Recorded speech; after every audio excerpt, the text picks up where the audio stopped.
You're watching Saturday Story Time, 19 December 2020 edition.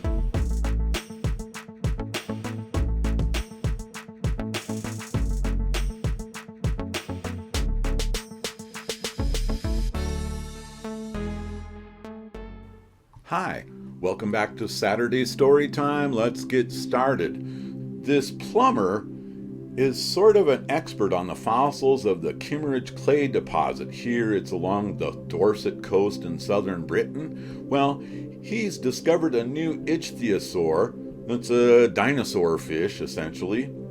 And he went to the University of Portsmouth to see if the researchers could help him determine the reptile's genus and species, because the teeth were unusual.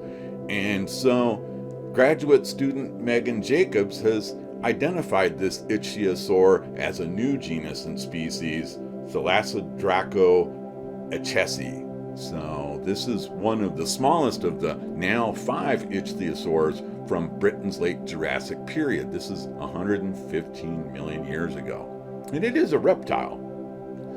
This iceberg, A68A, as identified by the National Ice Center, is on its way to collide with South Georgia Island, a British territory in the South Atlantic Ocean. This iceberg's the size of the state of Rhode Island, and it's less than 31 miles off the coast of South Georgia Island. If it does hit the island, it will hit the undersea shelf and the ground offshore. The island and the iceberg are about the same size. It could become difficult for millions of king and macaroni penguins, seals, and seabirds to find food such as fish, forcing them to travel long distances around the iceberg.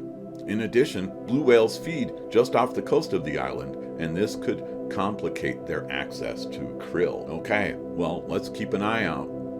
Boeing and NASA have slated March 29th, 2021 for their second attempt at flying the CST-100 Starliner spacecraft on a round trip to the International Space Station. You might remember their first attempt was December 2019, and they had to abort this uncrewed spacecraft because it failed to make it to the correct orbit to take it to the International Space Station. Good luck! Scientists have been debating whether or not Neanderthals buried their dead. So they've been doing a thorough reanalysis of this 2-year-old Neanderthal skeleton. It was discovered 50 years ago, and it was buried some 41,000 years ago. Archaeologists and anthropologists would like to know if funeral practice is unique to the Homo sapiens species. So researchers reviewed the bones of this 2-year-old skeleton from 41,000 years ago. They reviewed the notes of the person that discovered them, and they also went to the site. They found that the bones were not scattered, remaining in their original position. The head was positioned higher than the child's lower extremities. By examining the buried material, they found the child was buried in an older layer of soil than what was currently occupied by the Neanderthals. The bones were better preserved than other bones found in this area, namely bones belonging to bison and other herbivores. And this child's remains showed no signs of having been bitten or gnawed upon by carnivores. So the evidence points to a rapid burial after death. Richard Branson's Virgin Galactic has moved to Spaceport America, and this was their first test at this site of Spaceship Two. Spaceship Two rides aboard a larger airplane up to an altitude of some 40,000 feet, and the pilots ignited the rocket motor.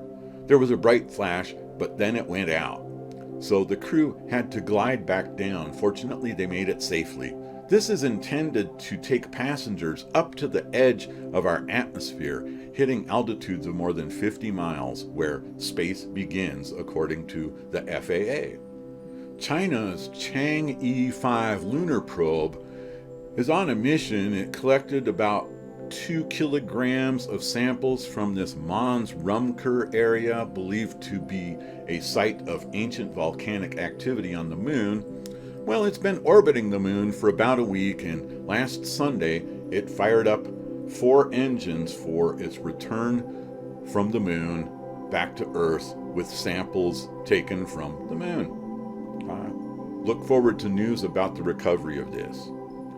This story is interesting and it's worth a read in depth. Researchers have discovered a superhighway network to travel through the solar system much faster than previously possible. These are routes of gravitational harmonics, I guess you could call it. They could drive comets and asteroids near Jupiter to Neptune in under a decade, and up to 100 astronomical units in less than a century. They could be used to send spacecraft to the far reaches of our planetary system relatively fast, and they also could help us monitor and understand near-Earth objects that might collide with our planet.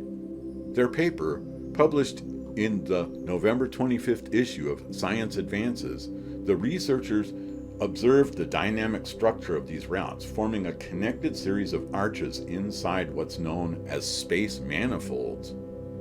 This is a celestial autobahn. This space superhighway acts over several decades as opposed to hundreds of thousands or millions of years that usually characterize solar system dynamics. So make sure to look for the link in the description down below to the Blogspot article that has all of the URLs for the stories we're talking about this week. Researchers are finding that the moon controls the release of methane in the Arctic Ocean. It's not very well known, but the Arctic Ocean leaks an enormous amount of potential greenhouse gas, methane, and it's been going on for thousands of years. The total amount of methane in the atmosphere has increased immensely over the past decades. While some of this can be ascribed to human activities, other sources are not very well constrained. The moon, we know, controls one of the most formidable forces of nature, tides. The researchers have been studying sediments within a meter from the sea floor, and they're vulnerable to even the slightest of pressure changes. Low tide means less pressure, whereas high tide equals higher pressure. This is the first time they've made this type of observation in the Arctic Ocean. Slight pressure changes can release significant amounts of methane. Here they're using a piezometer. It's monitoring the methane release from the ocean floor sediments. Their conclusion from this study is they want to do more observations at lesser depths of the Arctic Ocean. So last week on Saturday's Story Time, we talked about this sample return mission from Asteroid Ryugu. Yeah, the Hayabusa 2 spacecraft just returned from Asteroid Ryugu and landed in Australia last week. Well, they've opened the compartment and you see this very rich, dark material. There's some rocks and some soil, but they're also finding that there's some gas bound to these samples.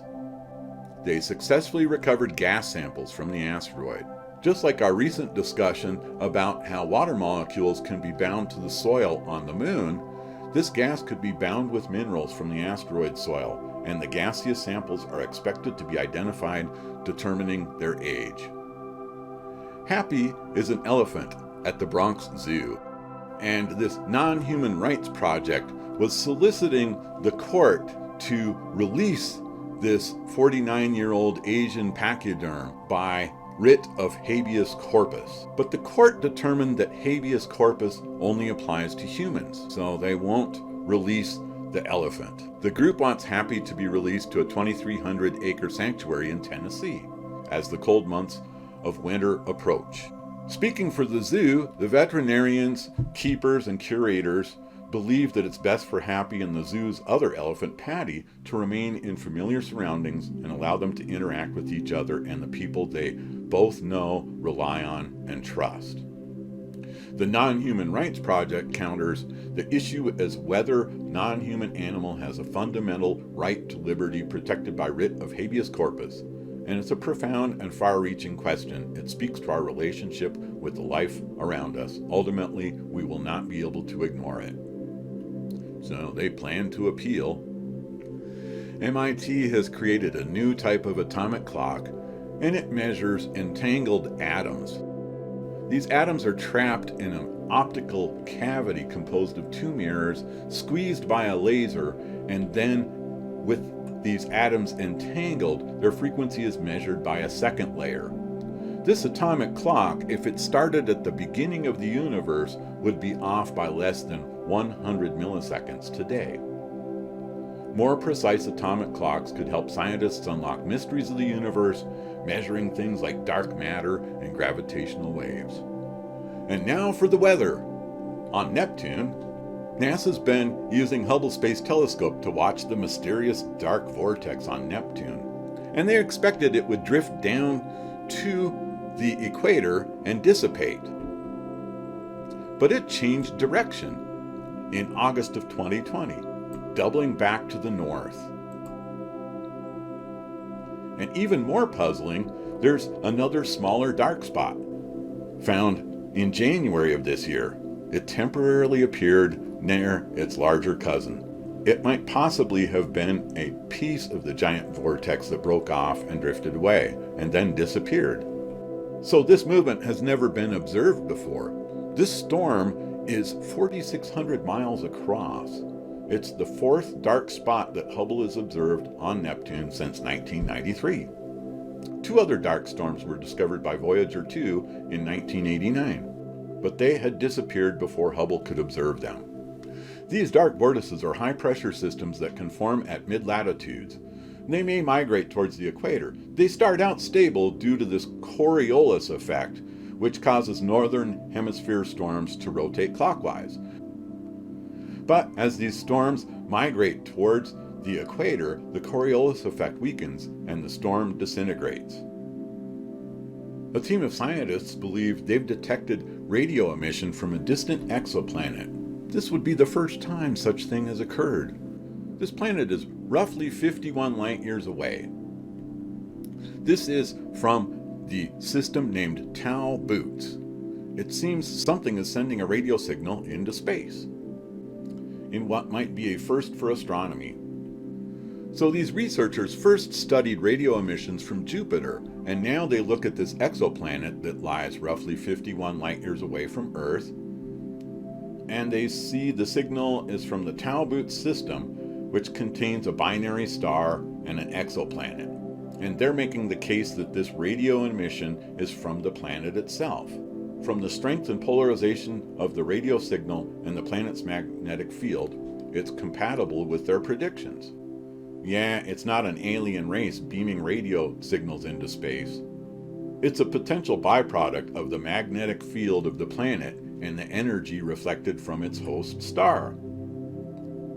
If this radio signature is indeed proof that the planet has a robust magnetic field, scientists believe that's a big prerequisite for the search of life. The Earth's magnetic field allowed life to take root and protects our atmosphere from degradation by solar wind. Thank you for watching Saturday Storytime, and look for the link down below in the description to this blog post where there's the URLs for all the stories we talked about.